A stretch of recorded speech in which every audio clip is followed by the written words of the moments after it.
भारत माता की जय. आपण कुटुंब हे आपलं मानतो आणि त्या कुटुंबामध्ये आपल्याला अनेक उपक्रम करावे लागतात. तसंच पुढच्या पिढीमध्ये आत्मविश्वास निर्माण होण्यासाठी आपण काय करू शकतो याचा जर आपण विचार केला तर त्यांच्यावर जबाबदारी टाकणं, अशी संधी मुलांना देणं हेही तितकंच गरजेचं आहे. म्हणजे उदाहरणार्थ काहीतरी हिशोब करून एखाद्या दुकानातनं वस्तू आणणं, नाही तू लहान आहेस अजून असं म्हणण्यापेक्षा त्याला हिशोब करता येईल म्हणून मुद्दाम पैसे जास्त द्यायचे, त्याचा हिशोब करायला सांगायचा, त्या दुकानदाराने आपल्याला बरोबर पैसे परत दिलेत की नाही, आणि एवढ्या लांब जाऊन किंवा जवळच्या ठिकाणी जाऊन आपल्याला एखादी वस्तू खरेदी करता येते की नाही, हा आत्मविश्वास मुलांना आपण दिला पाहिजे.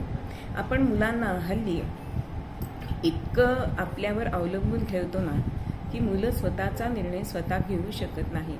किंवा एखादा पदार्थ सुट्टीच्या दिवशी की अग्निविरहित एखादा पदार्थ म्हणजे भेळ करणे किंवा सरबत करणे, असं जर आपण त्यांना मुलांना संधी दिली, किंवा अगदी छोट्या छोट्या मुलं मॅगी करू शकतात किंवा एखादं ऑमलेट करू शकतात.